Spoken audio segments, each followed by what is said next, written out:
98 Africans arrived at Annapolis Harbor on September 29, 1767, aboard the Lord Ligonier.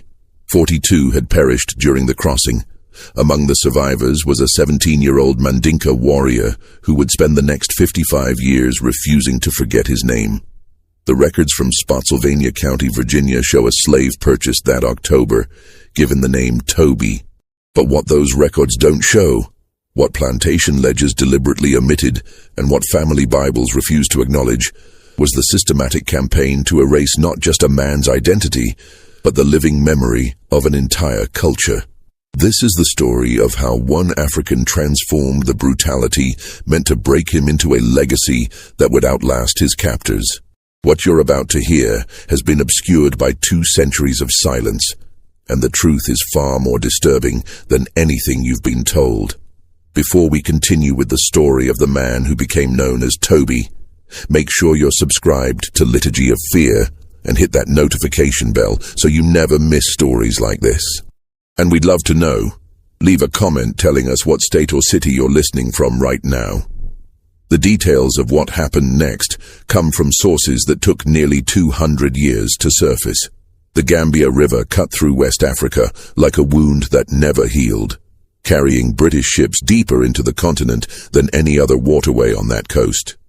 By 1767, the trading outpost on James Island had processed tens of thousands of captured Africans, but the demand from Virginia tobacco plantations had reached unprecedented levels. The wars between local kingdoms created opportunities for slave raiders, and the British Royal Africa Company paid premium prices for young men with warrior training.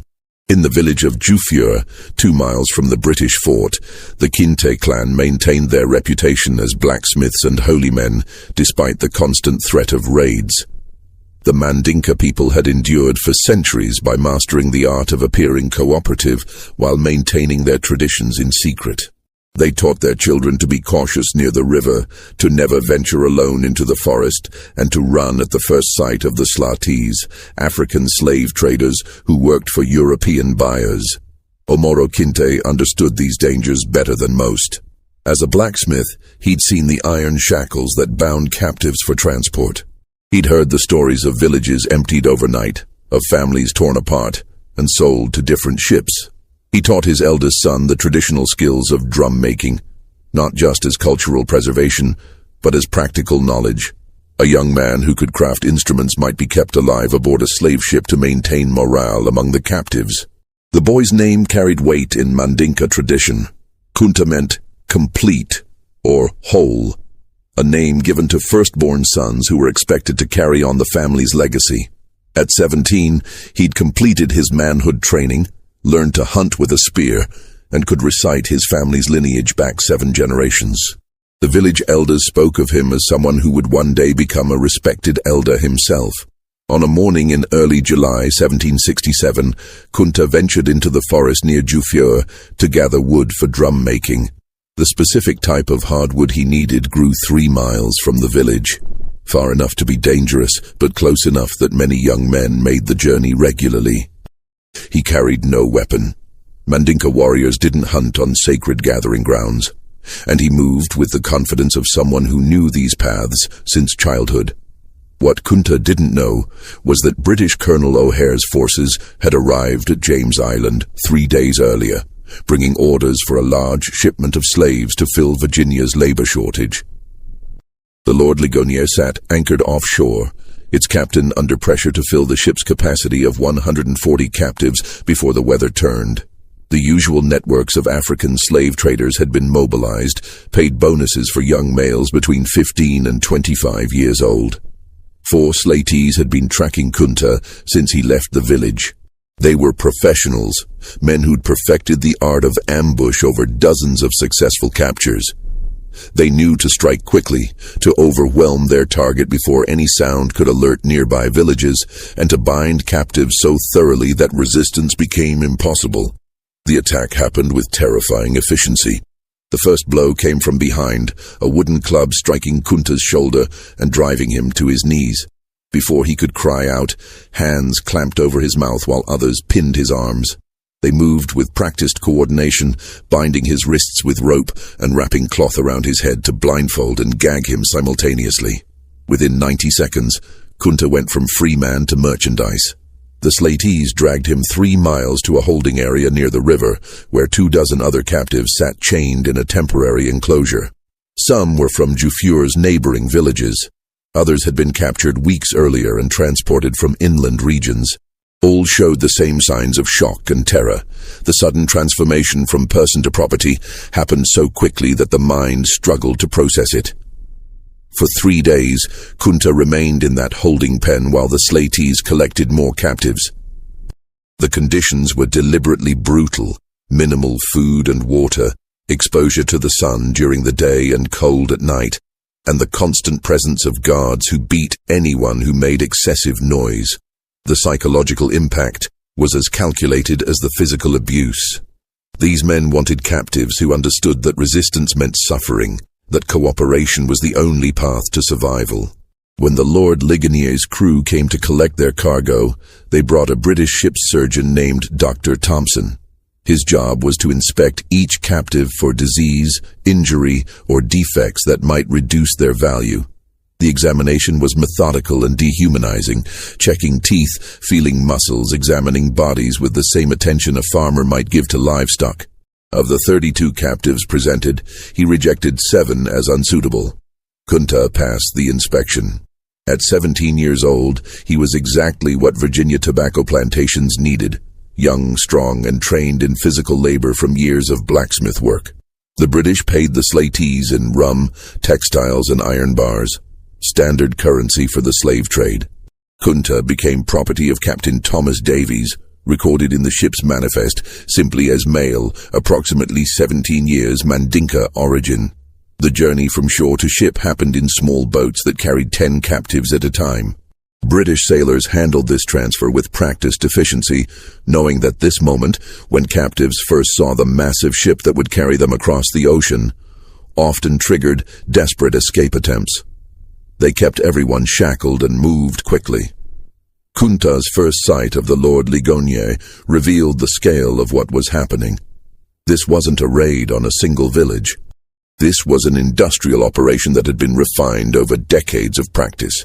The ship was designed specifically for human cargo, with multiple decks modified to hold as many bodies as possible in the smallest space. Other captives were already aboard, their faces visible through the cargo hold's small openings.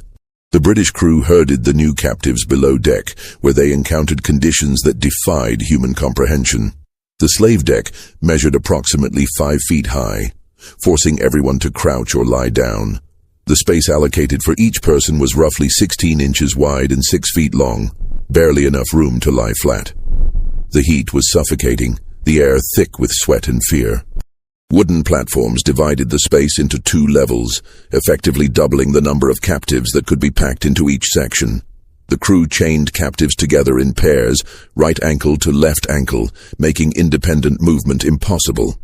Additional chains ran along the walls, attaching to the ankle shackles and preventing anyone from reaching the stairs. The psychological impact of these restraints went beyond physical imprisonment. They made it clear that individual survival depended on the cooperation of whoever you were chained to. Kunta found himself shackled to a man named Fanta, captured from a village 50 miles inland. Neither spoke the other's dialect fluently, but they shared enough common Mandinka roots to communicate basic needs. Fanta had been imprisoned for 2 weeks and understood the ship's routines: when food came, how to position your body to avoid the worst cramps, which British sailors were most likely to inflict random beatings. The Lord Ligonier remained at anchor for another week, while Captain Davies negotiated with coastal traders for additional captives. During this time, conditions below deck deteriorated rapidly. The British provided food once per day, a mixture of beans, yams, and occasionally fish, served in communal buckets that 10 people shared. Water came twice daily in small rations that left everyone in a state of chronic thirst. The waste buckets quickly overflowed, and the crew's response was to hose down the deck once every 3 days, treating the captives like livestock. Disease spread with terrifying speed in these conditions. Dysentery appeared within days, causing severe dehydration and weakness. A fever swept through one section of the hold, killing 4 men in the first week. The ship's surgeon examined the sick, but made no attempt to treat them. His job was to assess whether they might recover enough to be sellable, not to provide actual medical care. On July 5, 1767, the Lord Ligonier departed Africa with 140 captives chained below deck. Captain Davies recorded in his log that he was satisfied with the cargo's quality and expected a profitable voyage.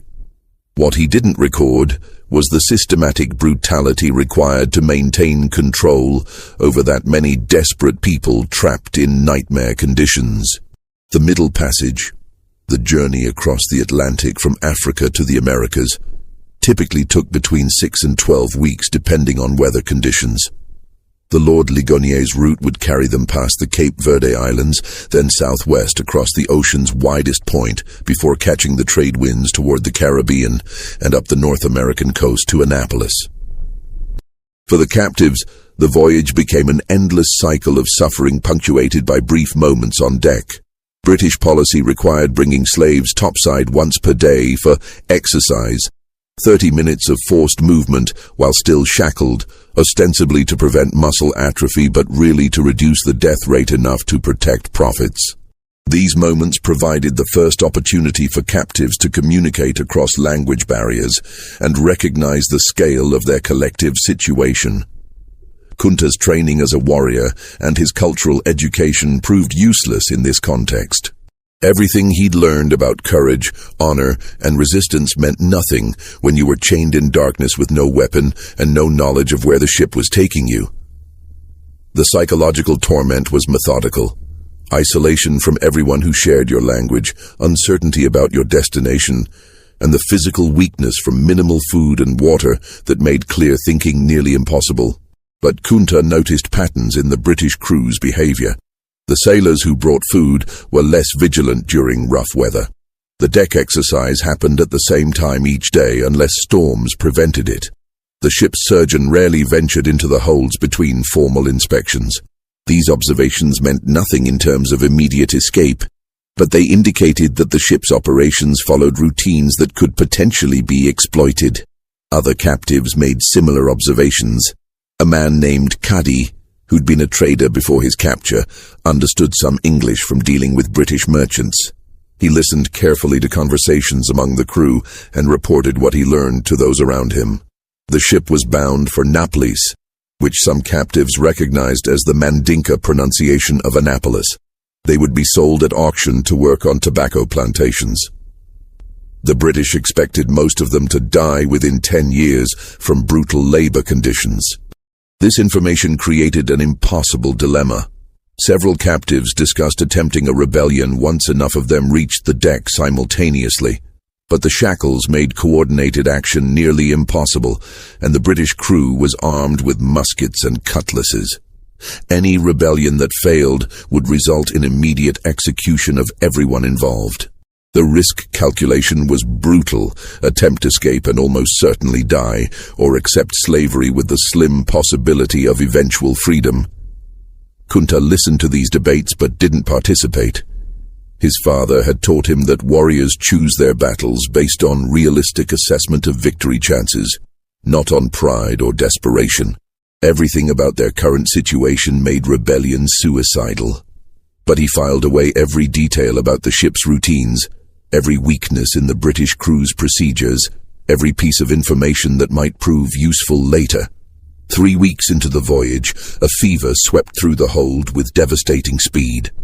The same conditions that made the space hellish: extreme heat, lack of ventilation, contaminated water, inadequate sanitation, created perfect breeding grounds for infectious disease. Men who'd survived capture and the journey to the ship died shackled to their partners, their bodies left in place for hours or sometimes days until the crew noticed and removed them. The ship's surgeon, Dr. Thompson, recorded each death in his log with clinical detachment. By his calculation, a 15% mortality rate was acceptable on slaving voyages. 30% required investigation. If deaths exceeded 40%, the captain would face scrutiny from the Royal Africa Company for mismanagement. The dead weren't people who'd lost their lives, they were inventory that affected profit margins. Kunta's partner, Fanta, developed the fever during the 4th week. The early symptoms were unmistakable: shaking chills despite the oppressive heat, severe headache, growing delirium. Fanta remained lucid enough to recognize what was happening to him, and in a moment of heartbreaking clarity, he apologized to Kunta for what would come next. Within 2 days, Fanta died, and Kunta spent 18 hours chained to a corpse before the British crew noticed and removed the body. The crew didn't provide Kunta with a new partner.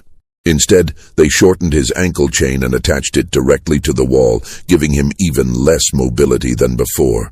This isolation was unintentional.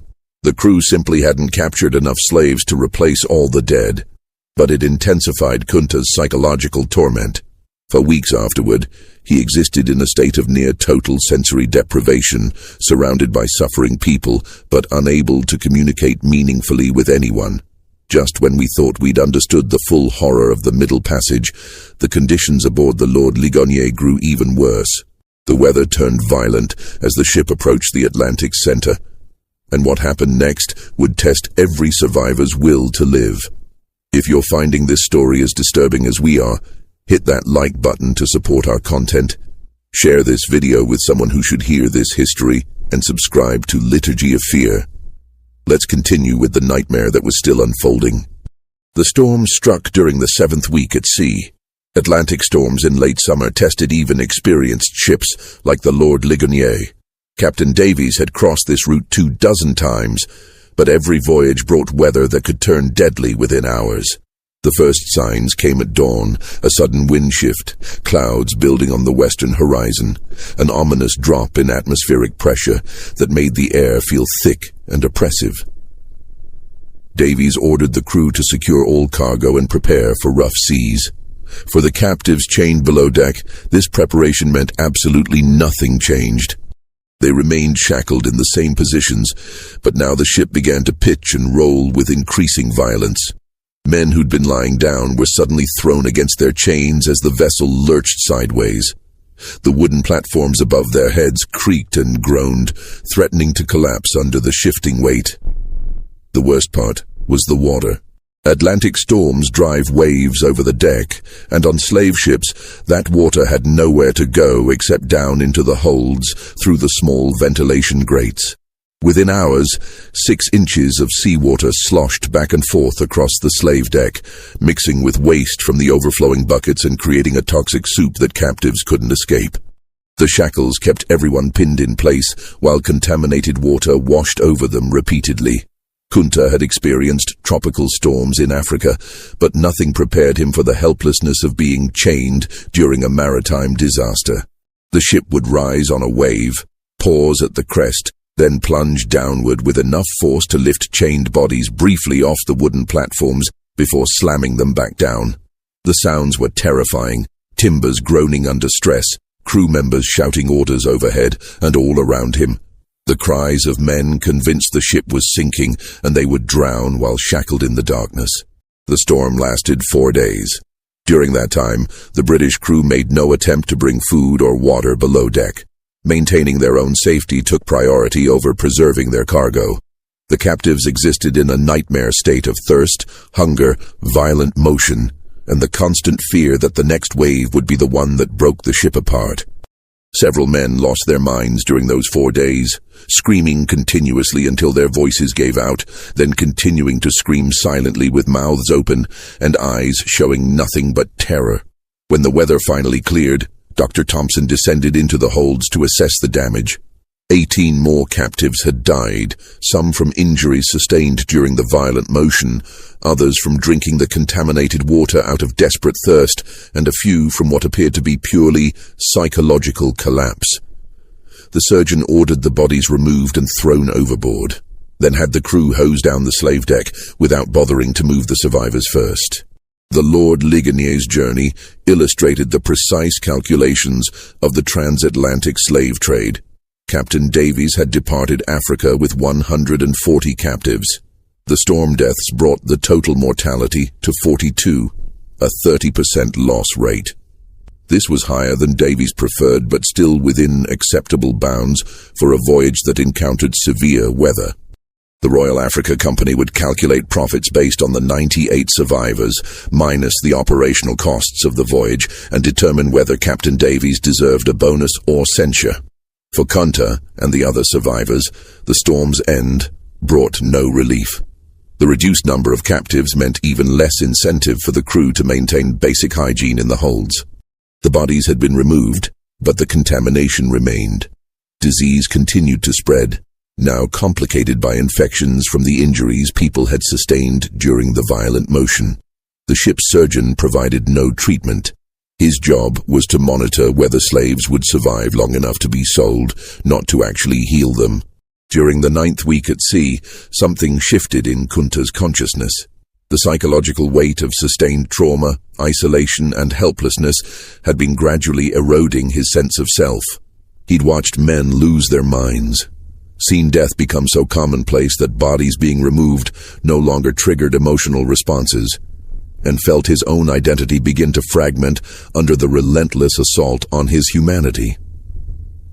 But there was one thing his captors hadn't been able to take: his name. In Mandinka culture, names carried power. They connected you to your ancestors, defined your place in the community, and represented your essential identity. Kunta meant whole or complete, and his father had chosen it specifically to indicate that this child would grow to fulfill his destiny. As long as Kunta remembered his name, remembered the words his father had spoken during his naming ceremony, remembered the lineage that stretched back 7 generations, some core part of him remained beyond British control. Other captives near him had begun to lose their names. Under the sustained trauma of the Middle Passage, memories became unreliable. Men who'd boarded the ship knowing exactly who they were found themselves struggling to recall basic details about their previous lives. Languages blurred together. Cultural practices that had seemed eternal in Africa began to feel like half-remembered dreams. The British didn't need to actively erase these identities. The conditions they created did that work automatically. Kunta began a private ritual that would sustain him through the remaining weeks of the voyage. Each morning during the brief exercise period on deck, he would silently recite his full lineage. I am Kunta Kinte, son of Omoro Kinte, grandson of Kairaba Kunta Kinte, the holy man of the Kinte clan of Jufur. He would list his father's teachings, remember specific lessons about blacksmithing and drum making, recall the taste of foods from his village. These memories became his resistance, evidence that he existed as a complete person, despite British attempts to reduce him to merchandise. The Lord Ligonier sighted the North American coast during the 11th week. The appearance of land triggered visible changes in the crew's behavior. They cleaned the ship more thoroughly, made repairs to damaged equipment, and even improved the captives' food slightly. These preparations had nothing to do with humanitarian concerns and everything to do with market value. Potential buyers in Annapolis would inspect the cargo carefully, and slaves who appeared too weak or diseased would sell for reduced prices. On September 29, 1767, the ship entered Annapolis harbor. For the captives, this moment brought an impossible mixture of emotions. The journey that had killed 42 of their companions was finally ending. But what awaited them on land was decades of slavery with no clear path to freedom, in a country whose language they didn't speak and whose customs were completely alien. The British followed a careful procedure for processing slave ships. First, the harbor master's officials would board to verify the cargo against the ship's manifest and collect customs duties. Then the captives would be brought on deck in small groups, still shackled, for preliminary inspection by potential buyers. Only after this pre-sale viewing would the actual auction take place, usually within a week of arrival to minimize the costs of feeding and housing the cargo. When Kunta first saw Annapolis, the contrast with Africa overwhelmed his senses. The architecture was entirely different, wooden buildings with peaked roofs instead of round mud structures with thatched covering. The climate felt alien, cooler and drier than the tropical humidity he'd known his entire life. And the people were almost entirely white, with only a handful of Africans visible working along the docks. The Maryland Gazette published an advertisement on October 1st, 1767. Just imported, in the ship Lord Ligonier, Captain Davies, from the River Gambia, a cargo of choice, healthy slaves, for sale at Annapolis on Tuesday, the 7th of October. That phrase, choice, healthy slaves, represented the culmination of a commercial process that had transformed human beings into agricultural equipment. The 42 dead weren't mentioned in the advertisement. The trauma experienced by the survivors was irrelevant. What mattered to the Maryland tobacco planters was that 98 Africans were now available for purchase, ready to labor in conditions that would likely kill them within a decade. The auction itself happened at a tavern near the Annapolis docks. Potential buyers arrived to inspect the merchandise, examining teeth, checking for signs of disease, assessing physical strength. Some asked the ship's surgeon about the captives' origins, believing that certain African peoples made better workers than others. The surgeon described Kunta's group as Mandinka, generally considered suitable for agricultural labor and less prone to attempted escape than some other groups. This assessment was catastrophically wrong, but white colonists' understanding of African societies was so shallow that they treated all captured peoples as essentially interchangeable. John Waller arrived at the auction representing his family's tobacco plantation in Spotsylvania County, Virginia. The Wallers were a prominent family. John's grandfather had been a wealthy landowner, and the family maintained multiple properties worked by dozens of enslaved people. John needed several young male slaves to replace workers who'd recently died from disease or work-related injuries, and he'd brought sufficient funds to purchase 3 or 4 captives.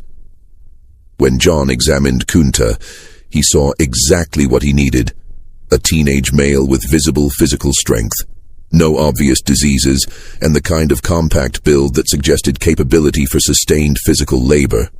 The fact that Kunta met his eyes directly, a sign of defiance that more experienced slaveholders would have recognized, John interpreted as evidence of intelligence rather than resistance. The bidding was brief. Other planters were interested, but John offered a competitive price quickly and secured the purchase. The transaction was recorded in standard commercial terms. 1 Negro male, approximately 17 years old, paid in full, transferred to John Waller of Spotsylvania County. Kunta had been property of the British Crown while aboard ship. Now he was private property, with John Waller holding the same legal rights over him as over any other farm equipment. The journey from Annapolis to Spotsylvania County took 3 days by wagon. John transported his new purchases in the cargo bed, still shackled, with minimal food and water. This wasn't deliberate cruelty. It was standard practice, based on the widespread belief that slaves needed to understand their inferior status from the first moment. The 3-day journey provided John with opportunities to communicate basic commands in English, teaching the captives words like work, stop, food, and sleep. Kunta understood nothing. The English language bore no relationship to Mandinka or any other African language he'd encountered. The sounds seemed harsh and angular, lacking the tonal qualities that made Mandinka. Words carry multiple meanings depending on pronunciation. Without any shared linguistic foundation, communication happened entirely through gesture and repetition, with violence as the primary teaching tool for compliance. The Waller plantation occupied several hundred acres along the Rappahannock River. Tobacco was the primary crop, supplemented by corn and vegetables grown for local consumption.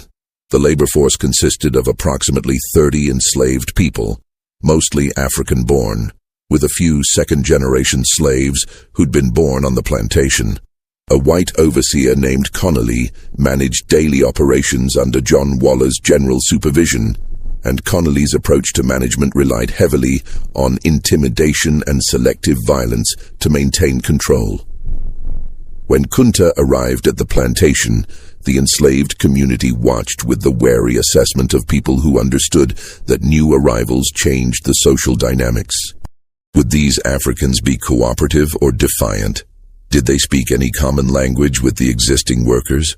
Were they skilled in any crafts that might earn them lighter work assignments? Or would they become field hands, subject to the most brutal labor? John Waller's first order of business was renaming his new property.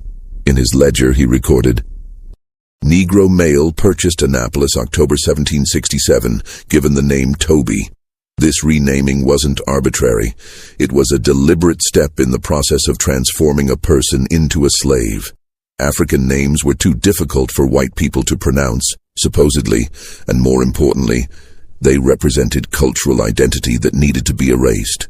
A slave named Toby had no connection to Africa, no history beyond what his owner permitted, no identity except as property. When Connolly introduced Kunta to the other slaves using this new name, pointing at him and saying Toby repeatedly, Kunta's response was immediate and instinctive. He pointed to himself and said clearly, "Kunta Kinte." Connolly interpreted this as failure to understand rather than refusal to comply, and repeated the name more slowly and loudly, "Tubai, Kunta Kinte." Kunta said again with the same clear insistence. In that moment, the fundamental conflict that would define the next 5 decades of his life became explicit. John Waller owned Kunta's body, controlled his labor, could sell him or beat him or work him to death. But Kunta's name, the core of his identity, remained his own. Connolly's solution to this communication problem was violence. He struck Kunta across the face, then repeated the name Toby while pointing at him. Kunta responded by saying his real name again. Connolly struck him harder. Kunta, drawing on his warrior training and his father's teachings about dignity under duress, maintained eye contact and repeated, "Kunta Kinte." What Connolly and John Waller failed to understand was that they were witnessing cultural values that had sustained the Mandinka people for centuries. Kunta had been taught that names carried power, that identity transcended physical circumstances, and that a man who accepted false identity lost something more essential than life itself. From Kunta's perspective, being beaten for asserting his name was painful, but acceptable. Accepting a false name would mean spiritual death. This confrontation continued for 3 days. Each time someone called him Toby, Kunta would correct them with his real name. Each correction earned physical punishment, beatings, reduced food rations, isolation.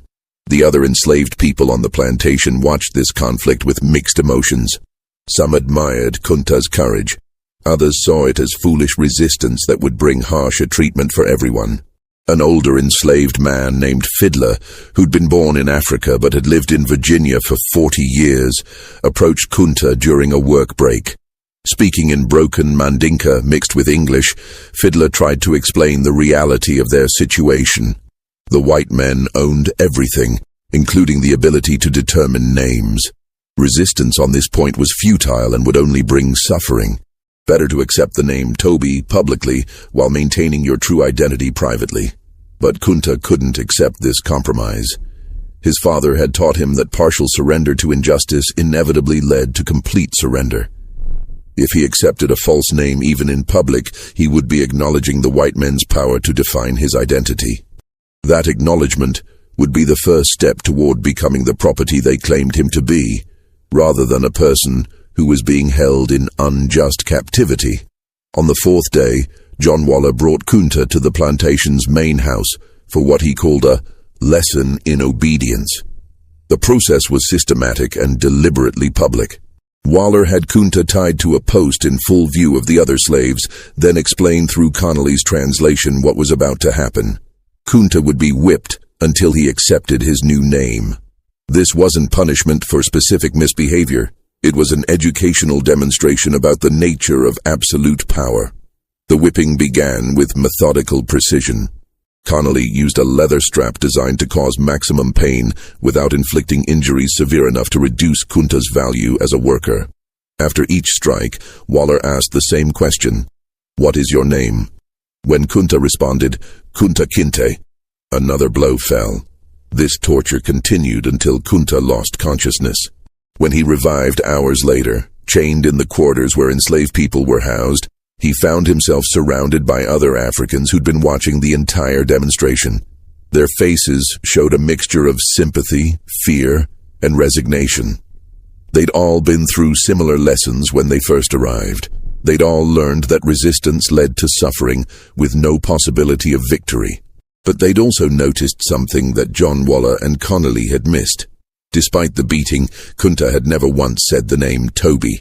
He'd lost consciousness from pain before surrendering his identity, and that fact resonated with people who'd been forced to compromise themselves in countless ways just to survive. The next morning, still injured from the whipping, Kunta was assigned to tobacco field work under Connolly's direct supervision.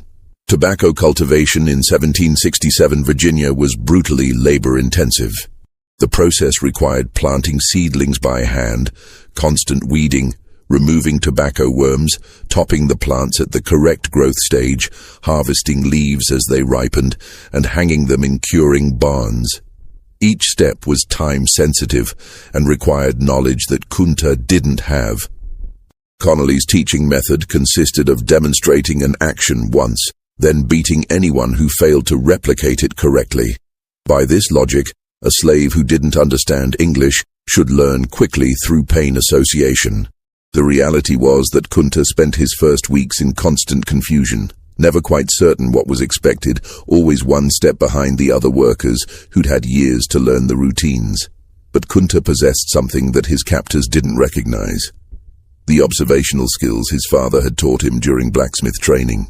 A good blacksmith learned by watching subtle details, how metal changed color at different temperatures, which hammer blows achieved specific effects, how the sound of striking metal indicated its readiness for shaping. Kunta applied those same skills to learning plantation operations, watching not just what people did, but the precise sequence and timing of their actions. Within 2 weeks, Kunta had mastered basic tobacco field work well enough to avoid most beatings. He still didn't understand English commands, but he'd learned to read the situation, watching what other workers did and replicating their actions, anticipating what Connolly would demand based on the time of day and stage of tobacco growth, keeping his head down and his movements steady to avoid drawing attention.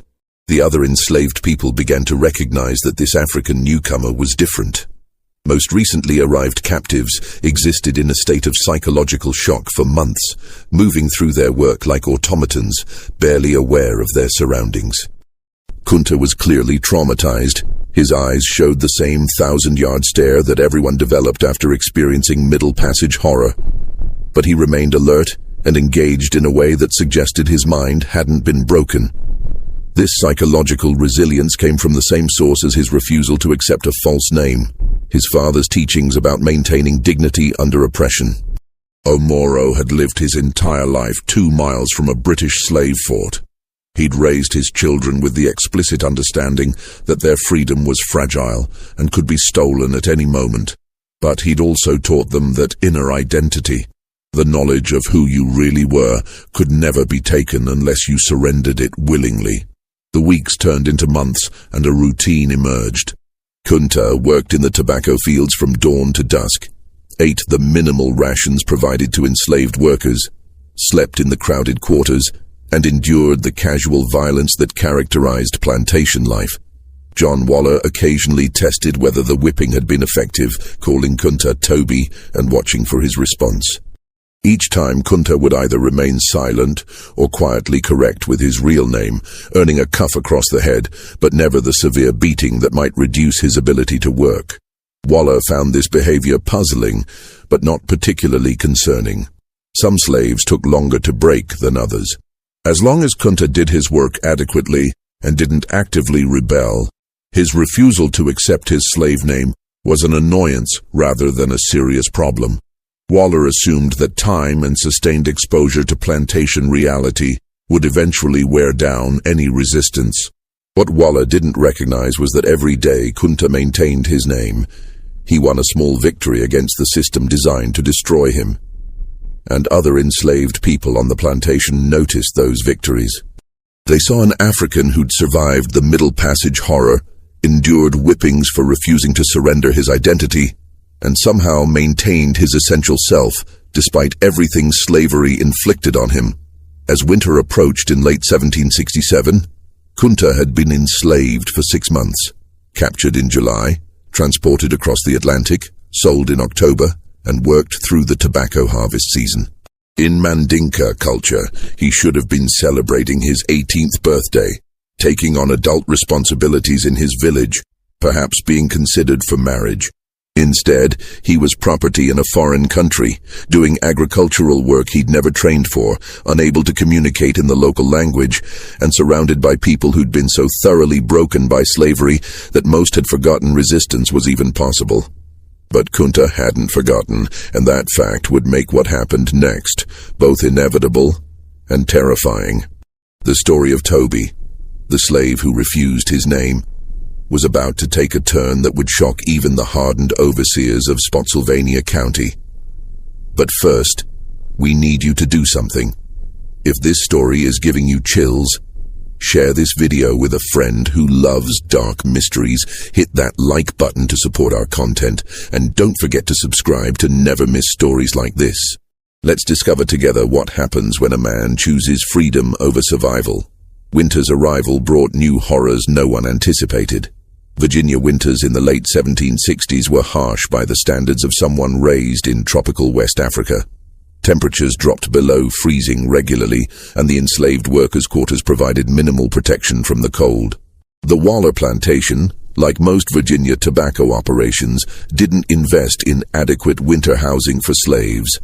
The logic being that warm buildings cost money, while slaves who died from cold exposure could be replaced through purchase. Kunta's first Virginia winter introduced him to physical suffering distinct from the tropical diseases he'd known in Africa. Frostbite damaged his fingers during morning work when the ground was frozen solid. Respiratory infections spread through the quarters with deadly efficiency.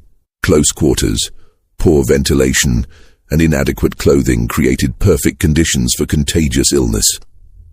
Several slaves died during that first winter, their bodies buried in unmarked graves at the edge of the plantation property. During this season, Kunta made his first escape attempt. The idea had been forming since his arrival. Every day at the plantation reinforced his understanding that this situation was temporary, not because anyone would free him, but because death from overwork, disease, or punishment would eventually end his suffering. The only question was whether he would die as property or die while attempting to reclaim freedom. Kunta's knowledge of North American geography was essentially non-zero. He understood that he'd been transported across a large body of water, which meant Africa lay in some direction across the ocean. He'd observed that the sun rose and set in patterns similar to Africa, suggesting similar latitude. But beyond these basic observations, he had no map, no knowledge of distances, no understanding of the landscape he'd need to cross. His plan was remarkably simple: escape during the night, travel away from the plantation in whatever direction seemed least populated, and either find a way back to the coast or locate other Africans who might have established free communities. This plan had virtually no chance of success, but Kunta understood that success wasn't the only measure of meaningful action. Sometimes resistance had value, even when it was futile. The escape happened in January 1768, during a week when Connolly was away visiting family in Fredericksburg. The remaining white supervisor was less vigilant about evening head counts, and Kunta had noticed a pattern. If all slaves appeared to be present during the initial evening check, no one verified later in the night. The winter cold meant everyone stayed inside the quarters as much as possible, so unusual movements were less likely to be noticed. Kunta waited until approximately midnight, then quietly exited the quarters through a rear door, whose lock had been damaged for weeks.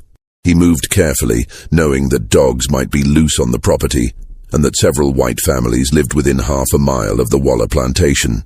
His clothing consisted of the minimal rags provided to field workers, entirely inadequate for winter weather, but the only option available. For the first 3 miles, everything went according to Kunta's limited plan. He followed a creek bed heading roughly north, reasoning that waterways might eventually lead to larger rivers and ultimately the ocean. The physical challenge was immediate. His feet, inadequately protected by crude shoes made from scraps, began to suffer from the cold within an hour. The winter landscape was utterly alien, nothing like the African forest he'd known. Near dawn, Kunta heard dogs barking in the distance behind him. The sound triggered an immediate understanding. The plantation had discovered his absence, and professional slave catchers were already pursuing him. These weren't random farm dogs. They were tracking hounds trained specifically to hunt escaped slaves, capable of following a scent trail for miles. What happened next illustrated the ruthless efficiency of the 18th century Virginia slave-catching system.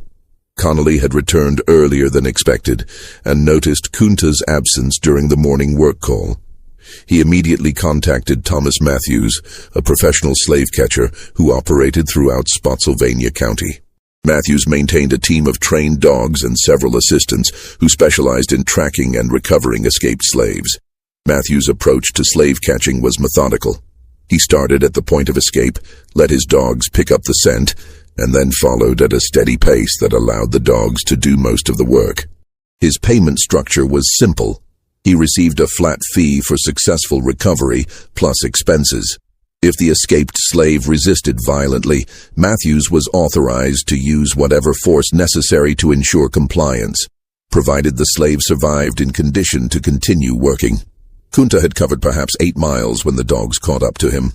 The confrontation happened in a clearing where the terrain offered no defensive advantages. Matthews' assistants surrounded him, while the dogs created a barrier that made escape impossible.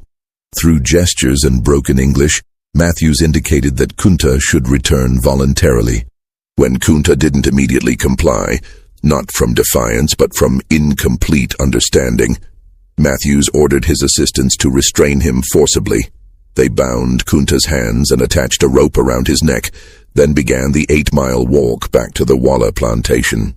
Matthews followed his standard practice of parading captured slaves along main roads during daylight hours. This public display served multiple purposes. It reminded enslaved people throughout the county that escape was futile. It advertised Matthews' services to plantation owners, and it reinforced white communities' sense of control over the black population. When they arrived at the Waller plantation, Connolly and John Waller were waiting. The next hours would be recorded in detail in the memories of every enslaved person who witnessed what happened. Not because it was unusual for slave catchers to punish captured runaways, but because of what Kunta's response revealed about the limits of human endurance. John Waller had Kunta tied to the same post where he'd been whipped for refusing his slave name. But this punishment served a different purpose. The name whipping had been about establishing authority. This beating was about terror, creating an example so brutal that no other slave would consider escape. Connolly administered the whipping with professional efficiency, striking Kunta's back in patterns designed to maximize pain without causing life-threatening injuries. Between each set of strikes, Waller asked variations of the same question, "Will you run again?"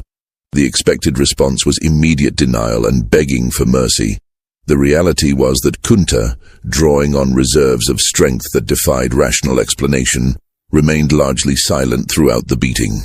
This silence disturbed Waller more than screaming would have. A slave who screamed and begged showed he understood his powerlessness and could be broken. A slave who endured torture silently possessed some inner resistance that whipping couldn't reach. After 30 strikes, enough to leave Kunta's back a mass of bleeding wounds, Waller stopped the beating and ordered Kunta to be confined in a storage shed for a week with minimal food and water. The week in isolation gave Kunta time to assess the consequences of his escape attempt. The physical pain was severe but manageable. He'd experienced similar injuries during warrior training in Africa, and the human body's capacity to tolerate pain was greater than most people realized. What concerned him more was the strategic failure of his escape. 8 miles in 12 hours was pathetically inadequate. The tracking dogs had found him easily, and he'd learned nothing about the geography between the plantation and potential freedom.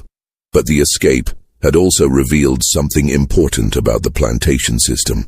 It relied on terror and surveillance rather than physical barriers. There were no walls around the Waller property, no guards posted at the boundaries. The prison was psychological, the slaves' knowledge that escape meant being hunted by dogs and returned for brutal punishment. Kunta began to consider whether future escape attempts needed different planning. Rather than fleeing immediately without preparation, perhaps he needed to learn English, gather information about the landscape, identify potential allies, and wait for the right moment. This calculation required patience that his warrior training hadn't developed, but it also acknowledged the reality that impulsive escape attempts accomplished nothing except demonstrating defiance. When Kunta returned to fieldwork after his week of confinement, the other enslaved people treated him with a mixture of respect and concern. No one discussed the escape attempt directly. Talking about resistance near white people was suicidally dangerous. But Kunta noticed subtle changes in how people interacted with him. Fiddler began teaching him English more actively, providing vocabulary that might prove useful for survival. Other workers shared small amounts of their food rations, recognizing that Kunta was being systematically underfed as continued punishment. These small gestures of solidarity created bonds that John Waller and Connolly never recognized. From the white perspective, the plantation's enslaved population consisted of separate individuals competing for slightly better treatment. The reality was that trauma and oppression created powerful connections among people who understood that survival required cooperation. As spring arrived in 1768, Kunta had been enslaved for 10 months. His English had improved enough to understand basic commands and communicate simple ideas. He'd learned the tobacco cultivation cycle well enough to avoid most beatings, and he'd begun to recognize that the Waller plantation existed within a larger system of slavery that extended throughout Virginia and beyond. This understanding came primarily from conversations with Fiddler, who'd lived in Virginia long enough to develop a comprehensive picture of colonial slavery's scope. There were hundreds of plantations in Spotsylvania County alone. Thousands more spread throughout Virginia.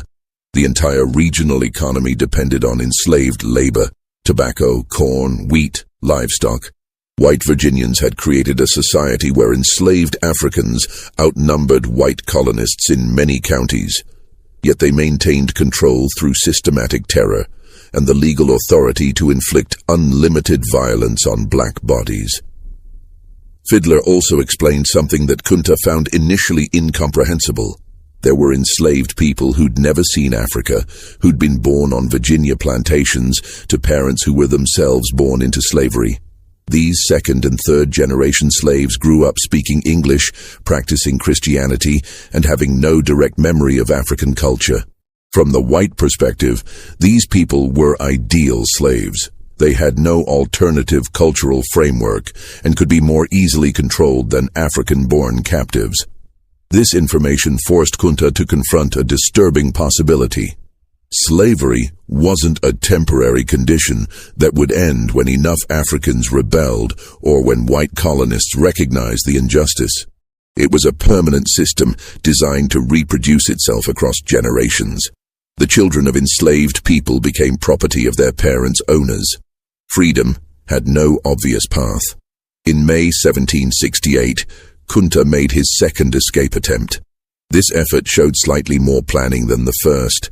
He'd stolen food scraps over several weeks, hidden them in the quarters, and identified a route that followed established roads rather than random wilderness paths. His English was now adequate for basic misdirection. If questioned by white travelers, he could claim to be on an errand for his master, buying himself hours before anyone became suspicious. The escape lasted 3 days before Matthews's dogs found him hiding in a barn approximately 20 miles from the Waller plantation. The recapture followed the same pattern as before. Matthews and his assistants surrounded him, bound him, and paraded him back along public roads as a warning to other potential escapees. John Waller's response was more severe this time. Kunta had demonstrated that standard punishment wasn't deterring his escape attempts. Waller needed to escalate to a level of consequence that would make further resistance psychologically impossible. The method Waller chose, cutting off half of Kunta's right foot, was standard practice in colonial Virginia for dealing with persistent escape attempts. The logic was coldly practical. A slave who couldn't run away effectively retained most of his agricultural labor value while losing his mobility. Plantation owners throughout the South used this particular mutilation frequently enough that there were established procedures for minimizing infection risk and recovery time. Dr. William Waller, John's brother and a trained physician, performed the amputation. The procedure happened in the plantation's tool shed, with Kunta tied down and several white men holding him still. No anesthetic was provided. The expense wasn't justified for slave punishment, and the pain was considered part of the deterrent effect. What the historical records don't adequately capture is the psychological impact of this mutilation. From John Waller's perspective, he was modifying property to prevent future loss, no different than branding cattle or clipping a horse's tendons to prevent bolting. From Kunta's perspective, he was experiencing state-sanctioned torture inflicted by someone who believed he had the moral and legal right to permanently maim another human being. The amputation achieved its intended physical effect. Kunta would never again be able to run effectively, which meant future escape attempts would face insurmountable practical obstacles. But it had an unintended consequence. It transformed Kunta from an anonymous field slave into someone whose story other enslaved people remembered and repeated. Stories about the African who'd tried to escape twice despite knowing the consequences, who'd endured mutilation rather than submit completely to slavery, who maintained his real name despite years of punishment. These narratives spread through the informal communication networks that connected enslaved communities throughout Virginia. Kunta became a symbol of resistance, not because his resistance was successful, but because it continued despite absolutely overwhelming odds. During his recovery from the amputation, confined to the quarters and unable to work, Kunta had extended conversations with Fiddler and other long-time slaves. These discussions revealed aspects of plantation life he hadn't previously understood. The other enslaved people had developed sophisticated strategies for preserving dignity and humanity despite their circumstances. They maintained secret family connections across different plantations. They practiced African religious traditions in hidden gatherings. They taught their children about freedom, even when freedom seemed impossible. These conversations also revealed the complexity of survival under slavery. Some people had chosen cooperation with plantation authorities, serving as foremen or house servants, trading minor privileges for enforcing discipline among field workers. Others had embraced Christianity, finding in the religion a framework for understanding suffering and maintaining hope for eventual justice. Still others had developed psychological mechanisms that allowed them to function despite trauma, compartmentalizing their sense of self, performing obedience while maintaining private resistance. Kunta listened to these stories and recognized that his absolutist approach, refusing his slave name, attempting escape despite impossible odds, represented only one strategy among many. Other people's choices weren't cowardice or collaboration, they were different answers to the same impossible question. How do you maintain humanity when a system is designed to destroy it? When Kunta returned to work after his injury healed, his assigned tasks changed. With limited mobility from the amputation, he couldn't keep up with field work that required constant movement. Instead, Dr. William Waller, who'd purchased Kunta from his brother after the amputation, assigned him to garden maintenance and eventually to driving the buggy that transported the Waller family around the county. This role change brought Kunta into closer contact with the Waller household and provided insights into white colonial society he hadn't had as a field worker. He observed the Wallers' daily routines, their social relationships with other plantation families, their religious practices, and their casual discussions about slavery as if it were no more morally complicated than livestock management. These observations forced Kunta to confront a disturbing truth. The white people who enslaved him weren't monsters in the simple sense. They were ordinary people who'd been raised in a society that normalized absolute power over black bodies. They attended church, celebrated holidays, expressed love for their families, and genuinely believed they were moral beings, while simultaneously owning human beings and treating them as agricultural equipment. This realization didn't create sympathy. Kunta understood that normalized evil was still evil, but it clarified the magnitude of what he was fighting against. Slavery wasn't maintained by a few cruel individuals who could be removed or persuaded. It was woven into the entire social structure of colonial Virginia, supported by law, religion, economics, and cultural assumptions that most white people never questioned. As the years passed, 1769, 1770, 1771, Kunta's role on the Waller plantation became increasingly complex. He learned English fluently, which allowed him to understand the full scope of what slavery meant in Virginia. He observed the plantation's operations closely, recognizing the economic calculations that determined every aspect of enslaved life. And he began to recognize that his resistance had taken a different form than he'd originally imagined. He couldn't escape. The amputation had made that physically impossible. He couldn't fight.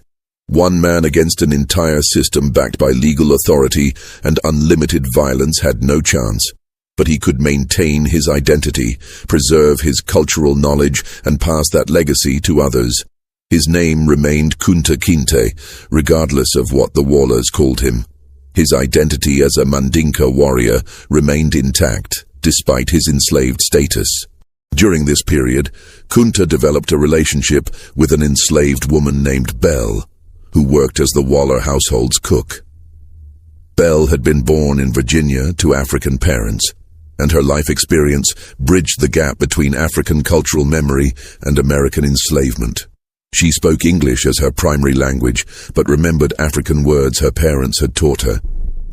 She practiced a hybrid religion that combined Christianity with African spiritual traditions, and she developed survival strategies that balanced cooperation with the Wallers against maintaining private resistance.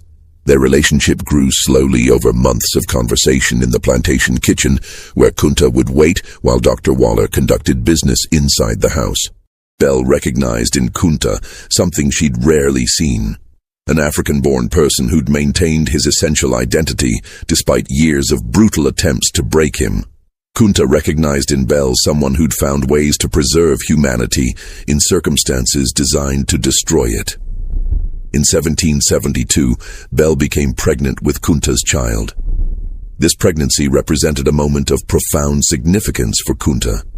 In Mandinka culture, having children meant continuing your family line, passing on cultural knowledge, and ensuring that your identity would survive beyond your death. Under slavery, having children meant bringing a new person into bondage, watching your daughter or son become property, and knowing they would suffer the same trauma you'd experienced.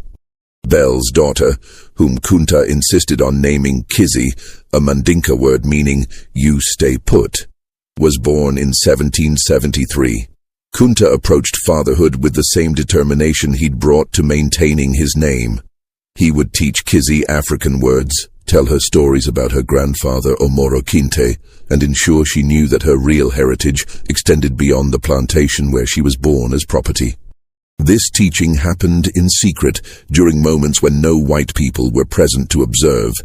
Kunta would hold his infant daughter and speak to her in Mandinka, describing the village of Jufur that she would never see. He would recount his family lineage, ensuring that even if Kizzy grew up enslaved, she would know that her ancestors had been free people with culture, history, and dignity. Belle watched these interactions with mixed emotions. She understood Kunta's desire to pass on his heritage, but she also recognized the danger.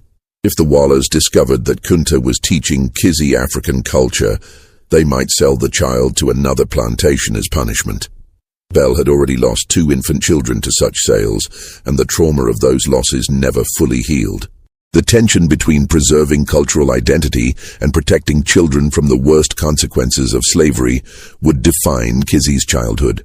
Kunta wanted her to remember Africa and maintain resistance.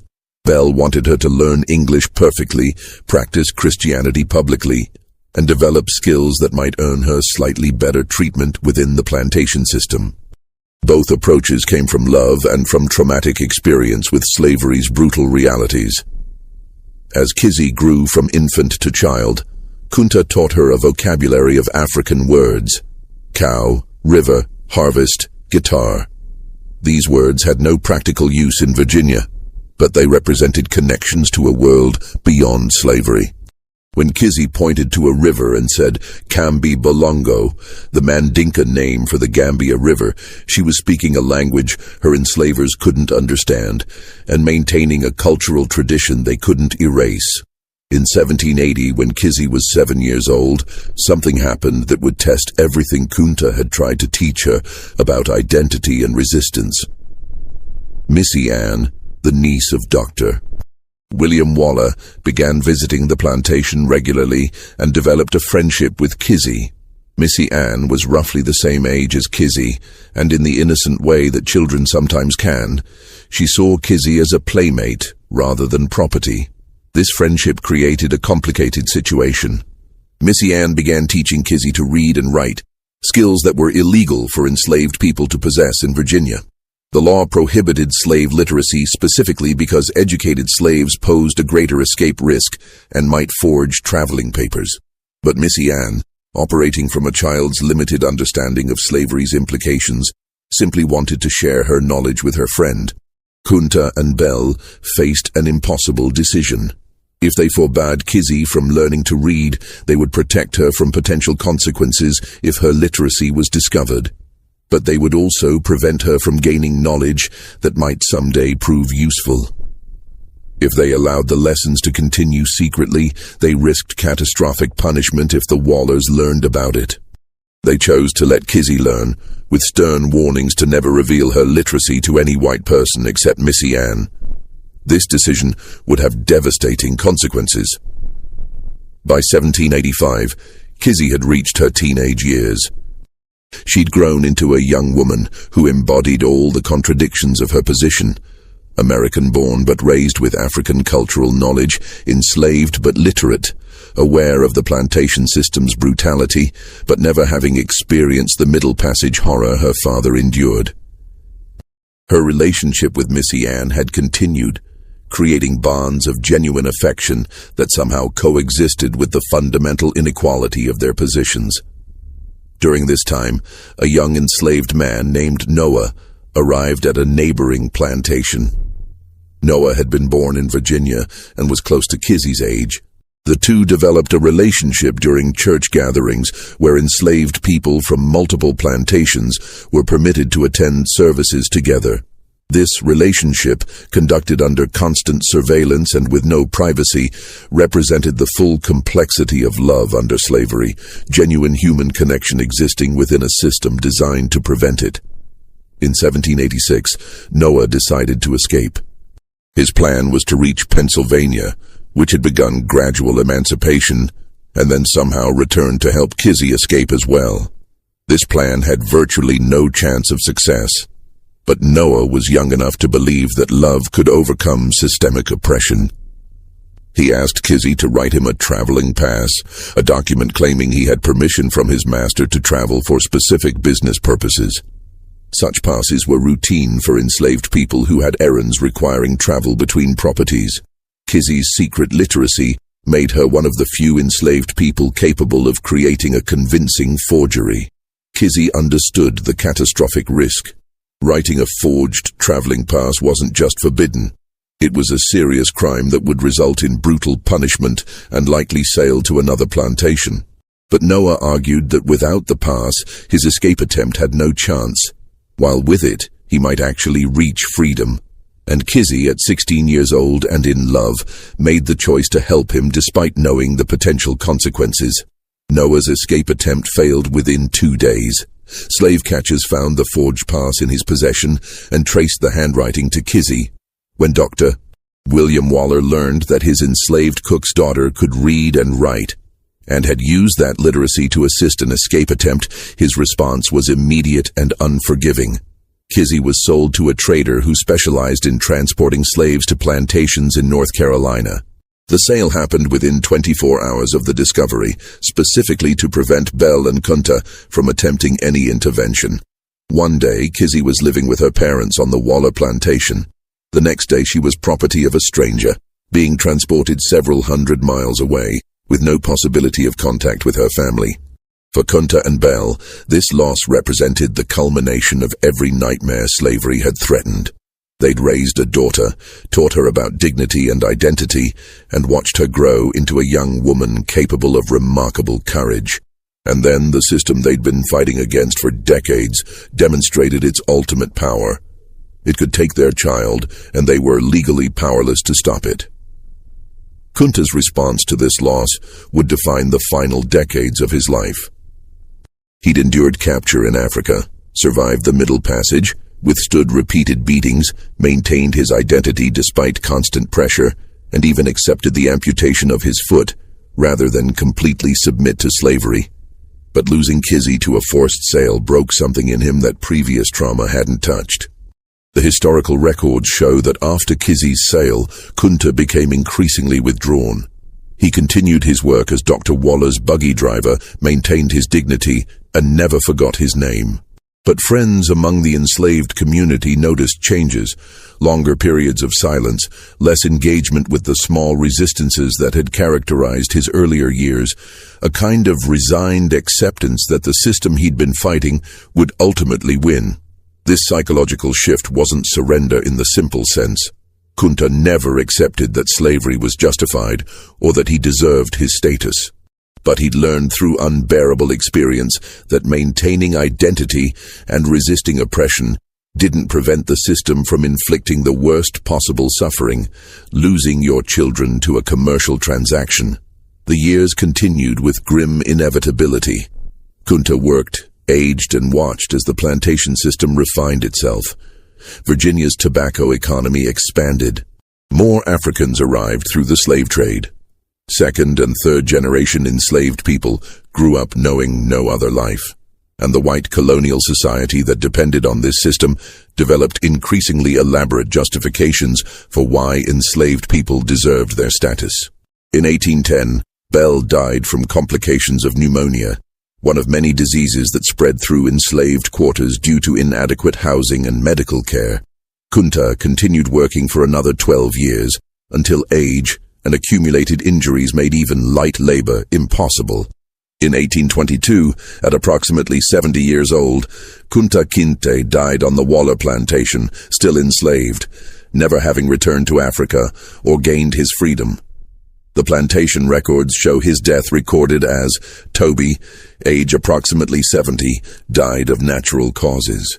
No mention of Africa, no acknowledgement of the Middle Passage, no recognition of the 2 escape attempts or the amputation that resulted.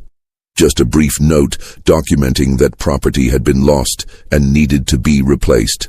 But in the memory of enslaved people throughout Virginia and eventually throughout the South, Kunta Kinte's story survived. Parents told their children about the African who refused to accept his slave name. Communities remembered the man who tried to escape even after his foot was cut off.